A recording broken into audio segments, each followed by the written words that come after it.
the story of the Pacific and its people, of the peaceful sea and the lands and lives it touches, and their meaning to us and to the generations to come.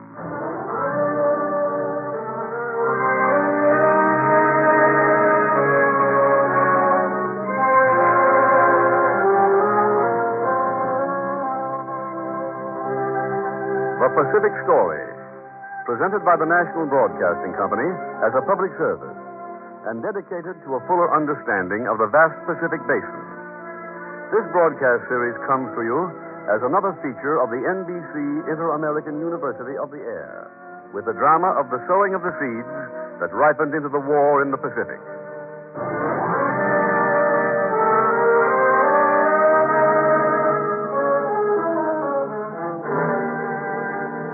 Monsoon, Asia. Adventurers and International Rivalry.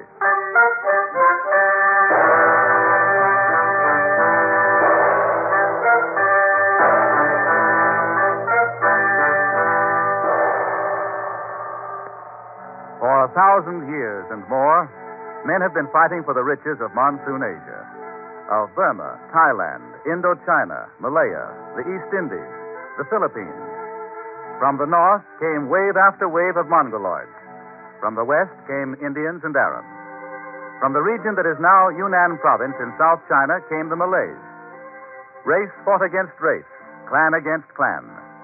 Into this struggle for mastery came the white man, and with him came rivalry for empire. White man against white man, until the Japanese moved in and seized all of Monsoon Asia for themselves.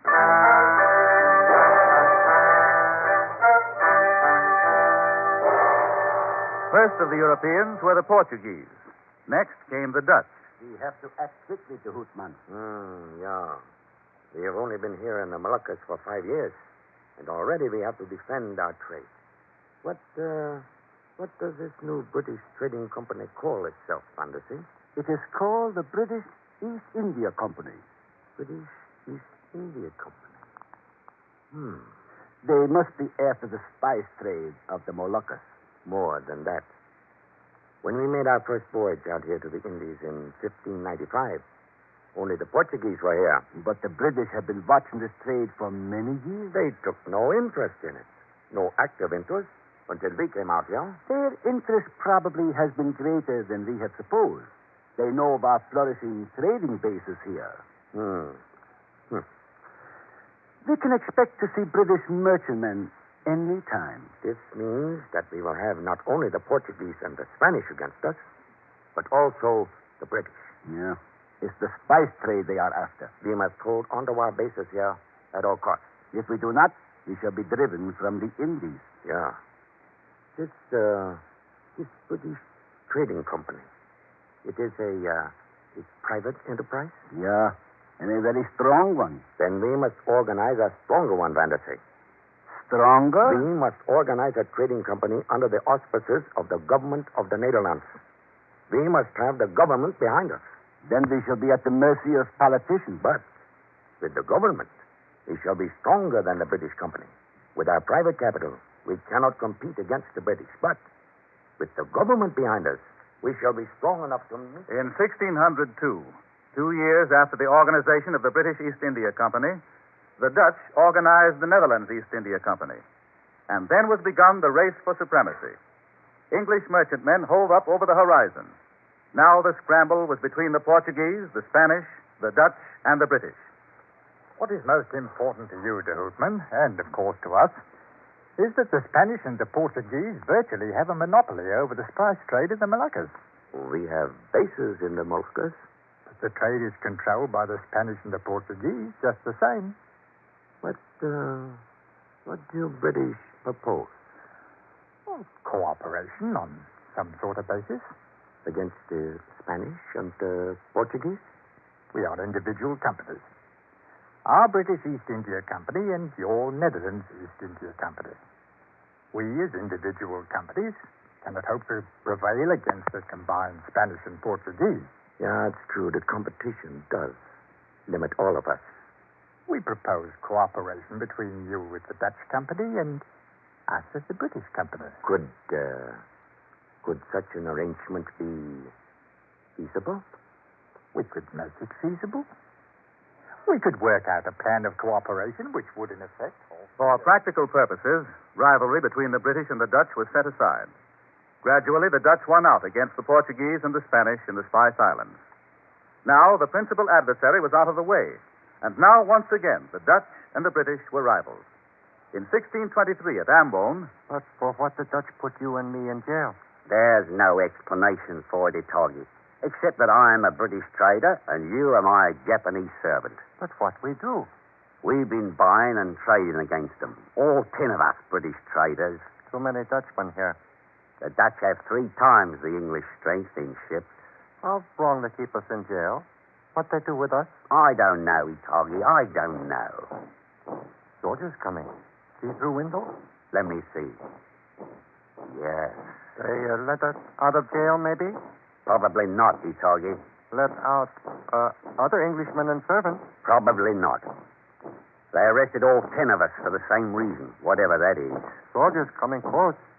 Coming for us, maybe. Be quiet, Italgi. Don't say anything. You will come with us?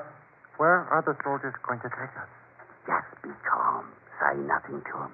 It'll be all right. I'll take your position here, between the squaws. Right here? Yeah, that'll do. Where are you taking us? All right, march. outside the jail in Ambon, the 10 traders and their servants were lined up. Here was to be enacted a black page in the struggle of the whites for the Indies.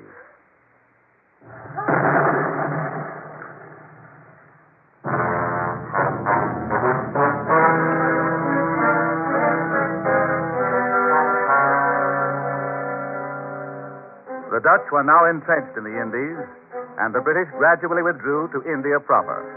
Now Holland dominated the islands east of Sumatra. In 1638, she reached westward to Ceylon, and in 1641 seized Malacca from Portugal and gained command of the Straits of Malacca, the doorway to the Indies. Behind this expansion, still greater projects were planned. If Holland is to emerge as a power, we must recognize that we have arrived at a critical stage of development. We are stronger now than ever before. In commercial bases, you mean, of course? Yeah. Our bases now ring the eastern seas. We have governments at Ambon, Ternate, Java, Banda, Makassar, Malacca, Ceylon, and Good Hope. Yeah. My report. Let me find the page here.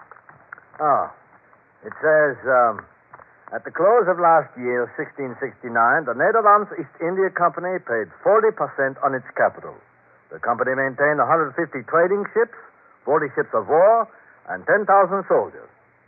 So, you see, gentlemen, we are solvent and strong. But that is not enough. Conditions are changing. Until a few years ago, the Moluccan spice trade was our best important trade to the Indies. It is still important. But there are still greater possibilities in Java and Sumatra. We have held these islands and have overlooked that they are remarkably suited to plantation cultivation. On them we can grow many products for the Western market. Coffee, indigo, pepper. Are we to forego the value of the Spice Islands? By no means.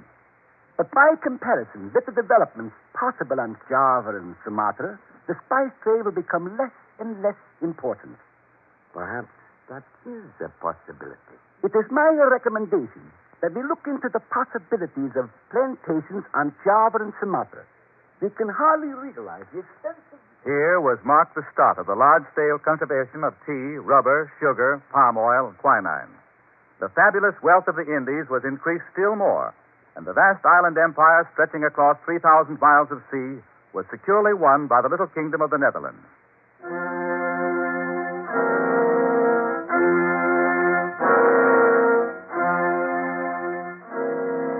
Meantime, foreigners were making incursions into other parts of Monsoon Asia. In 1659, an extraordinary figure arrived in the capital of Siam, and within the next several years rose to spectacular influence. You gentlemen represent the French East India Company. Yes, we do. The chief minister will see you in just a few minutes. Thank you very much. I will call you. Wait here. Yes. Thank you. Thank you. I am eager to see the chief minister. He is not a native of Siam. Yes, I have been told he is Greek. He came from Cephalonia, one of the islands of Greece, an innkeeper's son. An innkeeper's son become the chief minister of the king of Siam? Oui. He ran away in an English ship, and now he is the most trusted advisor of the king Fra Narai. Oh, what is his name? His name is Constantine Falcon. Falcon. And he is the man we must deal with. Fortunately for us, he thinks highly of the French East India Company. Sure, he must be very shrewd. Yes. Under him, Siam has prospered. He and the king operate a fleet of merchantmen. And the king is the biggest trader in the country here. Well, then he understands our mission here. As well as we do. Tournegar, here comes the servant. The chief minister will see you now. Thank you. Come along this way. We are, of course, interested in the development of Western enterprise here in Siam. Thank you, Your Excellency. The Portuguese and the Dutch, as you know, have been established in Siam for some years. Yes, we are aware of that. We have discussed the project your French East India Company proposes. We believe, Excellency, such a project would be mutually advantageous. Yes. It would mean much to your country to have a French factory in Siam. Especially, it would mean development. We have considered it carefully. King Fra Narai has given his consent. You will therefore proceed to set up your factory not outside the city, but here within the capital of Siam. Our engineers will assist you in the planning and building. At this time, 3 French bishops arrived in Siam, and through them, the chief minister, Constantine Falcon, exchanged letters with Colbert, minister to Louis XIV of France. Soon, Louis's interest in Siam changed from the spiritual to the material. France set a scheme afoot to win supremacy in Siam. From France came 6 men of war with 1,400 soldiers. On the quarterdeck of the flagship, a member of the French East India Company talks with the officer in command of the troops. And so far as the Siamese are concerned, you and your troops have come here to intimidate the Dutch. You have had trouble with the Dutch? Oh, they are a constant source of trouble for us from their fortress at Malacca. I see. And where will my men be garrisoned? Oh, part of them will be garrisoned at Bangkok and part of them at Mergui. These are the 2 principal ports.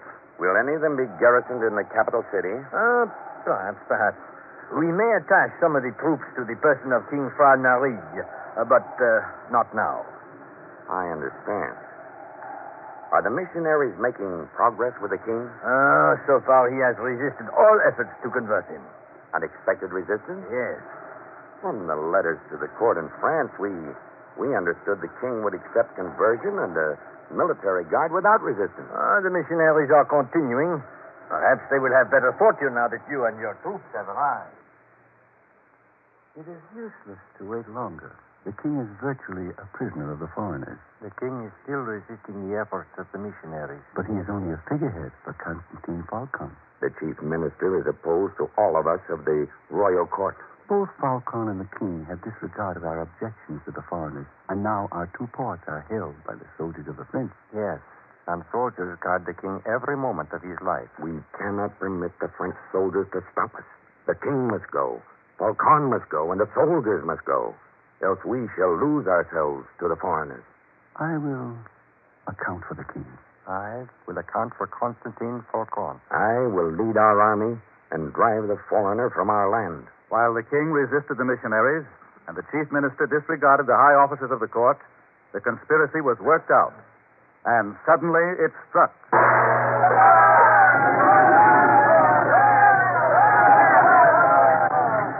King Fra Narai has been driven from his throne. Constantine Falcon has been killed. The foreign troops have been driven from our country. We are free men.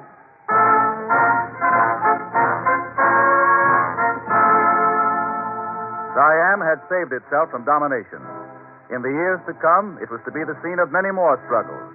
But as Thailand, the land of free men, it was to remain the only independent station in Monsoon Asia until the coming of the Japanese in 1941.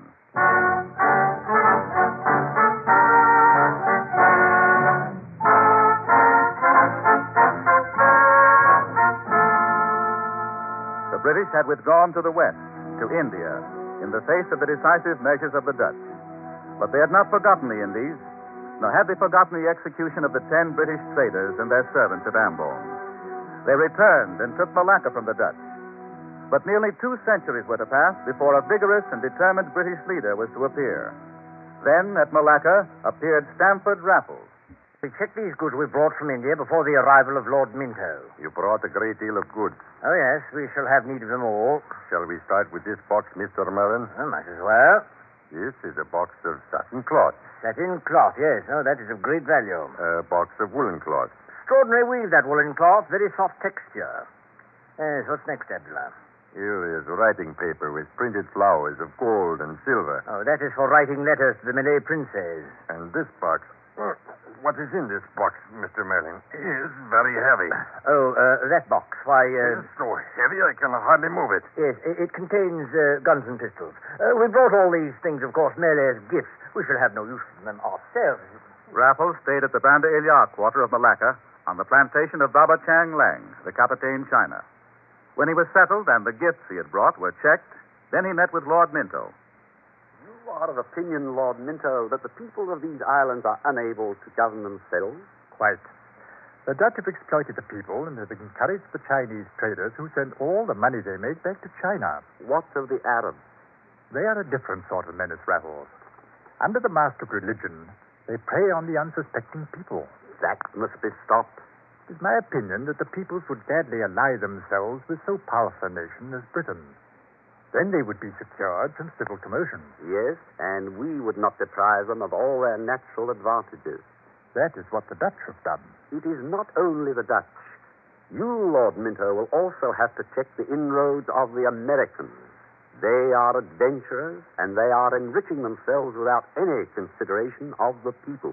Well, our intercourse has been much the same. The British, who have come here, have not been acquainted with the country or the people.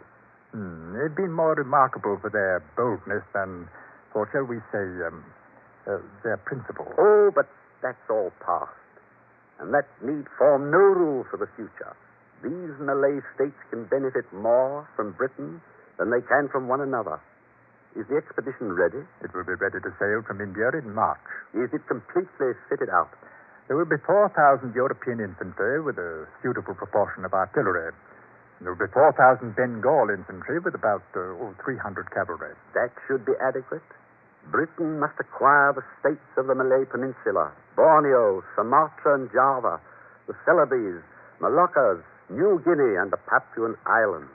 And where will the attack be? The attack will be on Java. Of course, we will take over by treaty the states which have indisputable pretensions to independence. In this way, we will be able to turn these islands to the best advantage for European trade and the general advantage of India. You know, Raffles, that the government is not sympathetic with your efforts to create a new Eastern British Empire. It is not fully understood, Lord Minto. For myself, I am much elated at the prospect of Java and the Eastern Archipelago coming under the British flag. And I should like to congratulate you, sir, on your future administration of this, our first great acquisition since India.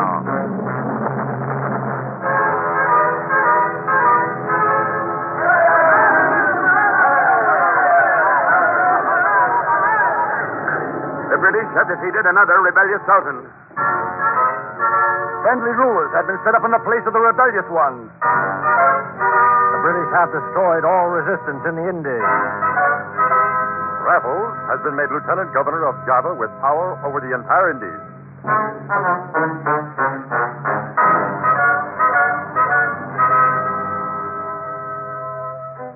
But the British had more than the native sultans against them. They had the Dutch. The struggle was bitter, and in the Convention of 1814 between Great Britain and the Netherlands, it was decided that The Netherlands recognizes the Malay Peninsula as a British sphere of interest. Great Britain recognizes the Dutch sovereignty over the Netherlands East Indies.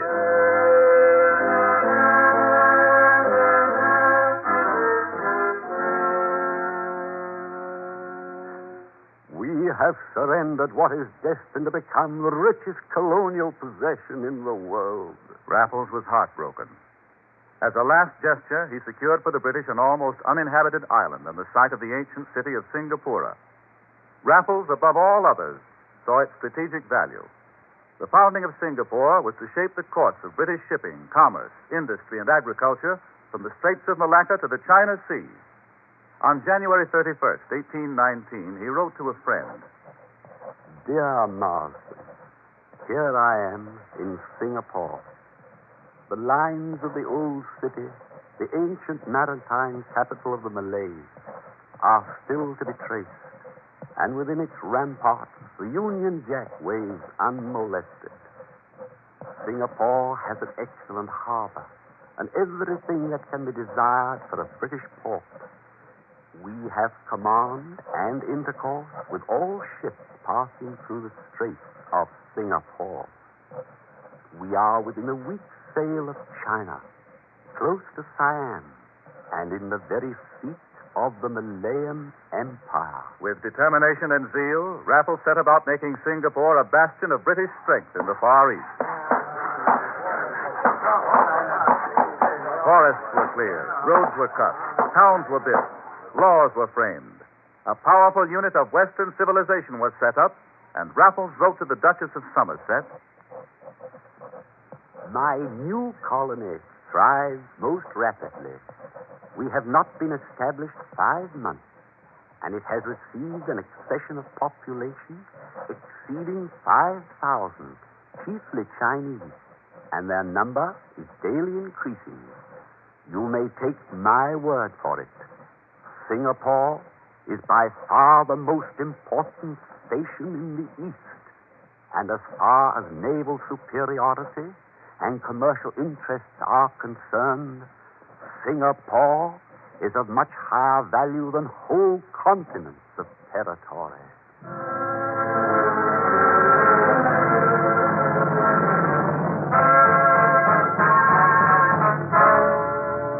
For 50 years, the British carried on trade from Singapore and Malacca and Penang.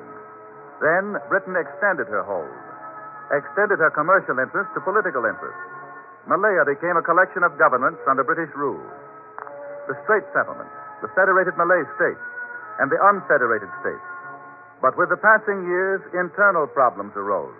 The Malays said, No, I will not work in the rubber plantations. Then we'll give you a job in the tin mines. No, Well, why will you not work? I will work my farm.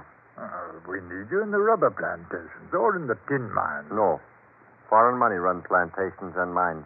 Nothing for Malay. It is because you won't work in the plantations and mines that we're obliged to bring in workers from other lands. China and India. Foreign workers. We must have workers. And since you prefer to work on your farm and grow rice, you can then grow enough rice to help feed these workers that we're obliged to bring in. No, raise rice only for own family. Chinese and Indian workers flooded into Malaya. The West supplied the capital for the development of the tin mines and the rubber plantations. The East supplied the labor to work them. Malaya became the world's leading source of rubber and tin. And Singapore became the symbol of Western empire in the East. The symbol of the rule of a few thousand white men over millions of brown and yellow Asiatics. But now the Japanese were on the march in the north. The war in the Pacific was rolling southward. The Japanese have taken Beiping, Shanghai, Nanking, Canton. Japanese are moving troops into French Indochina. Japanese have bombed Pearl Harbor. The Japanese have taken Manila. The Japanese have landed in Malaya and are driving down on Singapore.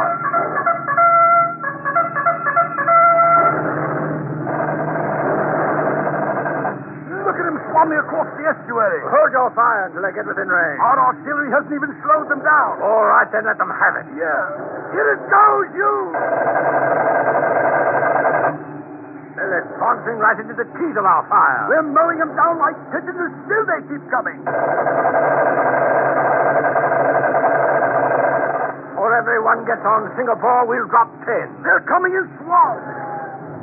Look out, they're shelling us. Get down, get down. As long as we've got bullets, they'll... Give it to him. Give it to him.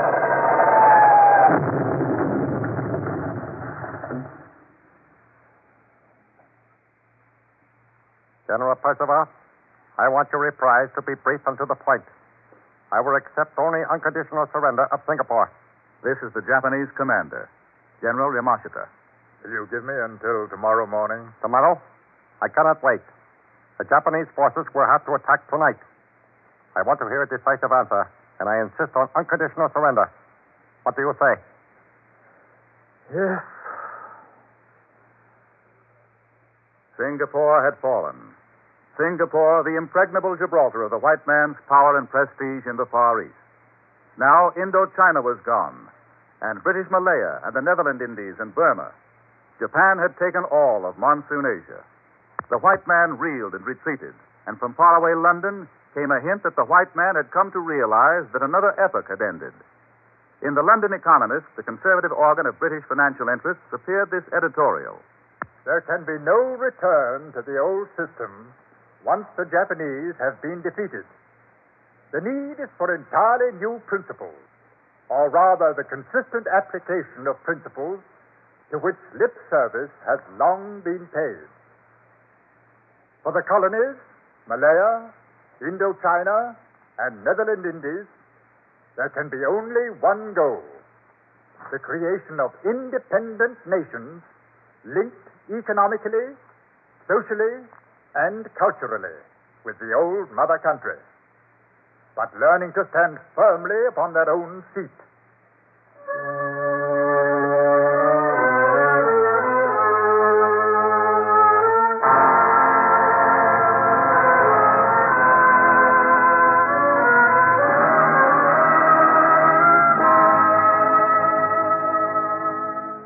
For 1,000 years, men have been fighting for the riches of Monsoon Asia. Through these bloody centuries, generation after generation of peoples have lived and died, pawns in the vast political game. In the years to come, whatever the destiny of these lands, one factor only is certain: the native people will still be there.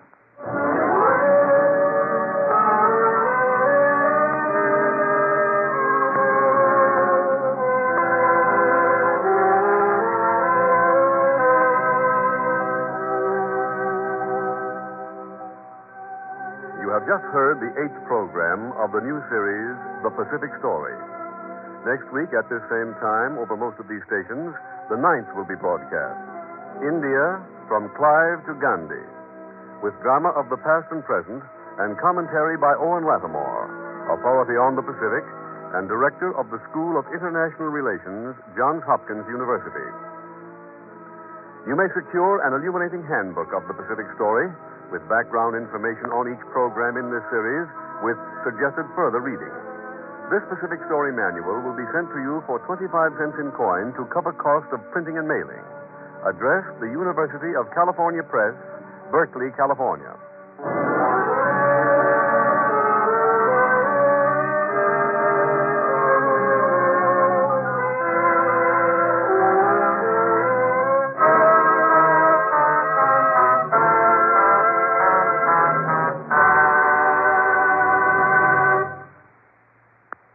The Pacific Story is written and directed by Arnold Marquis.